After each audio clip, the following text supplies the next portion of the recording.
गुरु कबीर साहब के बातों को हम समझना क्यों नहीं चाहते हैं। पुस्तक अनेकों पढ़े, ग्रंथ अनेकों देखे।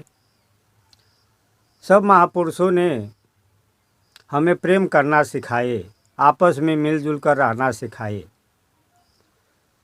फिर भी हम उन महापुरुषों के नाम पर युद्ध करते हैं, लड़ाई करते हैं, झगड़ा करते हैं। कुछ महापुरुष परिस्थिति बस ये बात कहा कि युद्ध करना हमारा धर्म है। जैसे महाभारत में या गीता में भगवान कृष्ण कहते हैं कि अर्जुन तुम इन लोगों को मारो, अगर शरीर को वीर गति को प्राप्त हुए तो स्वर्ग मिलेगा, अगर युद्ध में जीत जाते हो तो तुझे धन मिलेगा, सौरभ मिलेगा, इसलिए तुम युद्ध करो। ये बात भगवान कृष्ण परिस्थिति के अनुसार कहते हैं, क्योंकि जब अत्याचार या अन्याय सीमा पार कर जाता है तो बर्दाश्त करना भी जुल्म होता है। जैसे लोग कहते हैं कि जुल्म करना भी पाप है, जुल्म सहना भी पाप है। और भी महापुरुष परिस्थिति अनुसार इस बात को कहे हैं, लेकिन अब इस बात को हम भेड़ बकरी काटने में लगा दें और इस बात को हम धर्म के नाम पर झोंक दें कि हमारे धर्म को नहीं मान रहा इसलिए ये नास्तिक है, इसे मारो, इसे काटो, ते कहाँ का सही है। जिस देश में सतगुरु कबीर साहब जैसे महान संत, जिन्होंने अपनी हृदय को इतना बड़ा किया कि उन्होंने एकता का ऐसा सूत्र रखा जिसे आदमी समझ ले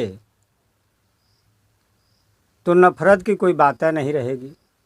यह संसार के अनेक महापुरुष हुए जो साधु संत फकीर होते हैं, उन्होंने सदा प्रेम की बात बताई, लेकिन प्रेम नहीं, यहाँ तो नफरत बंटता है, नफरत बांटा जाता है। उन महापुरुषों की बातों पर ध्यान नहीं दिया जाता है।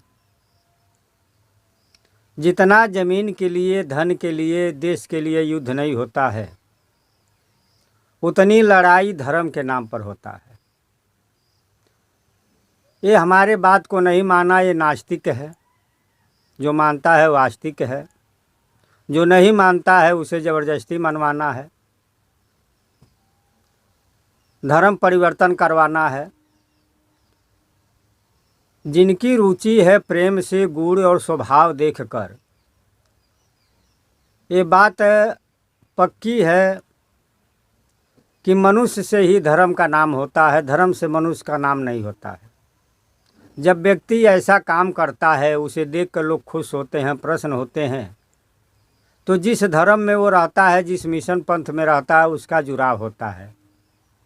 लेकिन कोई ये चाहे कि ज़बरदस्ती मनवाए, तलवार के बल पे मनवावे, तो मेरे हिसाब से लगता है कि वो उन महापुरुषों की भी बात नहीं मानता है, उन महापुरुषों के साथ भी वो छल करता है। जब धर्म के नाम पर युद्ध होती है, झगड़ा होता है, लड़ाई होता है। सतगुरु कबीर साहब अपने बीजक में लिखे कितनी ठोस बात रखते हैं। कहते हैं कि भाई रे दू जगदीश कहाँ से आया, कहो कौन बौराया। किसी ने कहा कि भगवान दो हैं, ईश्वर दो हैं, परमात्मा दो हैं। कबीर साहब कहते हैं कि ये बात तो हमारे समझ में नहीं आती है, कौन पगला गया है। भाई रे दू जगदीश कहाँ से आया, वो कैसे नाम लेते हैं। कहते हैं कि अल्लाह राम करिश्मा केशो, अल्लाह राम करिश्मा केशो, हरि हजरत नाम धराया। तीन महापुरुषों को इधर के नाम लेते हैं और तीन महापुरुषों को इधर के नाम लेते हैं। अल्लाह राम करिश्मा केशो, हरि हजरत नाम धराया, भाई रे दू जगदीश कहाँ से आया। आगे कहते हैं कि वही महादेव वही मोहम्मद, ब्रह्मा आदम कहिए, आको हिंदू को तुरक कहावे, एक जमी पर रही। कितनी ठोस बात बताते हैं। इस बात पे तो विचार एक बार कर लेना चाहिए कि सतगुरु कबीर ऐसे महान संत एकता के सूत्र में बांधने के लिए कितना बढ़िया एकता की बात बताते हैं। अल्लाह राम करिश्मा केशो हरि हजरत नाम धराया। ये 6 महापुरुष होते हैं, 3 इधर के 3 इधर के। आगे कहते हैं वही महादेव वही मोहम्मद, ब्रह्मा आदम कहिए। कहते हैं कोई महादेव वही मोहम्मद, ब्रह्मा आदम कहिए। को हिंदू को तुरक कहावे, एक जमी पर रही। सदगुरु कबीर साहब कहते हैं कि ये सब एक है, वही महादेव वही मोहम्मद। क्यों कि आज लड़ाई धन के लिए नहीं होती है, महादेव मोहम्मद के लिए होती है, अल्लाह राम के लिए होती है, करिश्मा केशव के लिए होता है, हरि हजरत के लिए होता है। सबसे अचरज की बात तो ये है कि कबीर साहब इस्लाम या हिंदू धर्म को जोड़ने के बात किए, लेकिन यहाँ तो हिंदू हिंदू में लड़ता है, अपने में देवताओं को बांट लेते हैं। केशव अलग, राम अलग, हरि अलग, महादेव अलग, और उधर जो होता है सो होता ही है। अचरज की बात तो ये है। कबीर साहब कहते हैं सब महापुरुष एक हैं, एक जैसे हैं, सबकी आत्मा जैसे आपकी आत्मा ऐसे उनकी आत्मा। सब ने देश के लिए अपने अपने समय परिस्थिति के अनुसार योगदान किया। जो जिसके नज़दीक पड़ा, जो जिनके प्रभाव में आया वो उनके अनुयायी हो गए। तो इसमें कौन सी झगड़ा लड़ाई है। लेकिन अब यहाँ तो आपस में ही टकराव होती है, इस बात को समझना ही नहीं चाहते हैं। को हिंदू को तुरक कहावे, एक ज़मीन पर रहना। कहते हैं कि भाई सब लोग ज़मीन पर ही रहते हैं, सबको हवा पानी की ज़रूरत है, ठंड से बचने के लिए सबको आग की ज़रूरत है, इसमें तो कोई अलगाव है नहीं। इसीलिए सदगुरु कबीर साहब कहते हैं कि भाई रे दू जगदीश कहाँ से आया। अगर प्रकृति को आप ईश्वर मानते हैं तो इसका नियम तो एक है, सबकी 5 तत्व की शरीर है, सबको हवा पानी आगे की ज़रूरत है, भोजन की ज़रूरत है, इसमें तो अलगाव नहीं है। पहराव पोशाक में अलगाव कर लिया, दाढ़ी मोछ में अलगाव कर लिया, लेकिन सबको रहना इसी ज़मीन पर है, रहते भी है। ये नहीं है कि हम हिंदू ज़मीन पर रहते हैं तो मुसलमान आकाश में रहते हैं, या मुसलमान ज़मीन पर रहते हैं तो हिंदू आकाश में रहते हैं। तो प्रकृति ने सबका नियम एक बनाया, और इसीलिए सदगुरु कबीर साहब कहते हैं कि जब नियम सबका एक है, सबका जन्म 10 महीने में होता है, बचपन जवानी सबकी आती है, सभी बुढ़ापा में आते हैं, और सबकी मृत्यु होती है। तो ये सब प्रकृति का जो है वो एक है, लेकिन हमने जो बनाया वो अलग अलग बनाया, और वही अलग बना के हम आपस में लड़ रहे हैं। किसी की काम क्रिया 12 दिन पर होता है तो कोई 13 दिन पर करता है, कोई 16 दिन पर करता है, कोई 40 दिन पर करता है, ये अंतर है। लेकिन प्रकृति ओर से कोई अंतर नहीं है। तो कबीर साहब इसी बात को समझाना चाहते हैं कि भाई रे दू जगदीश कहाँ से आया, कहो कौन बौराया। गहना एक कनकते गहना यामे भाव न दूजा। कहते हैं जैसे एक की सोना का धातु है और अनेक गहना बन गया, पैर से लगाए सर तक, अब है तो सब सोना, बस नाम अलग अलग है। गहना एक कनकते गहना यामे भाव न दूजा, कहन सुनन के दुई कर था पे एक निवाज एक पूजा।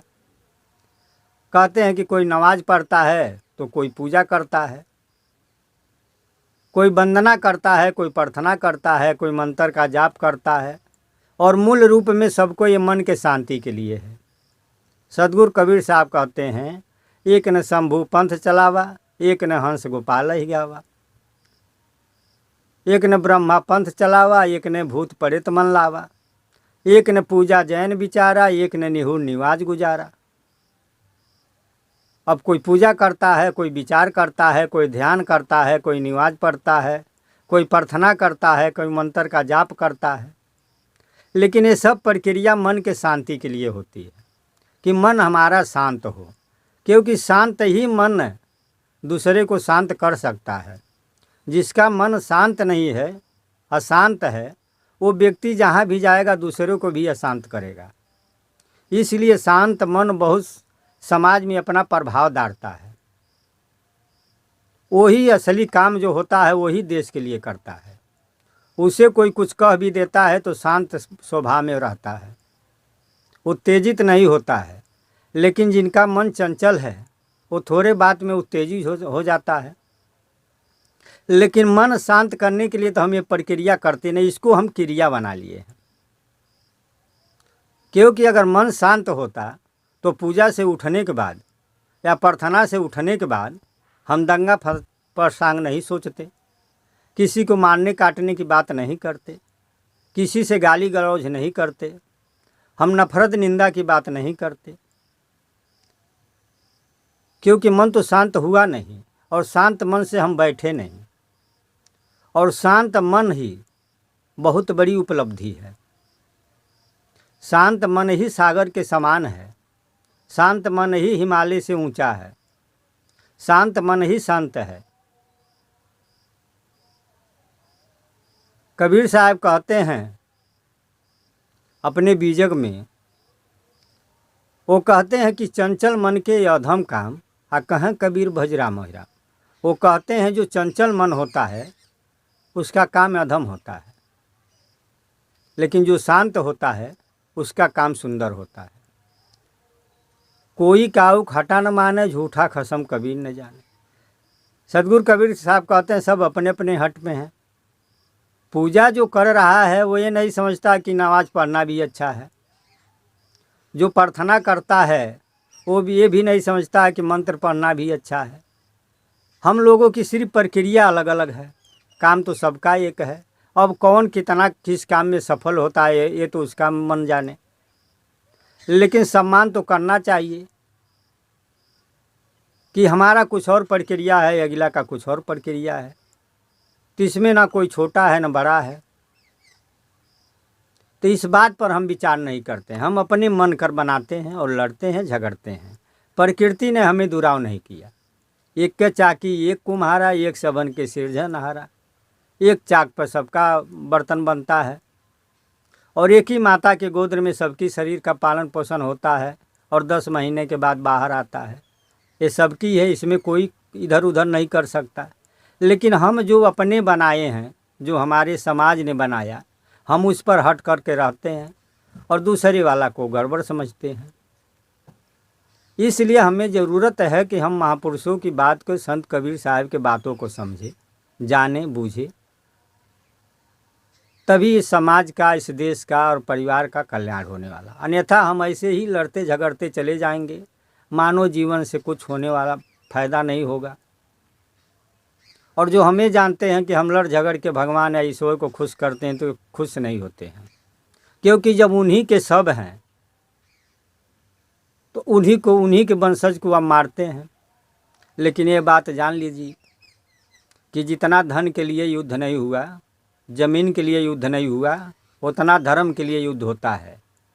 और ये हम लोगों की ये बहुत बड़ी कमजोरी है, बहुत बड़ा ये हम लोग का दुर्भाग्य है कि हम महापुरुषों के नाम पर युद्ध करते हैं, लड़ाई करते हैं। तो इस बात पर विचार करें साहिब बंधु।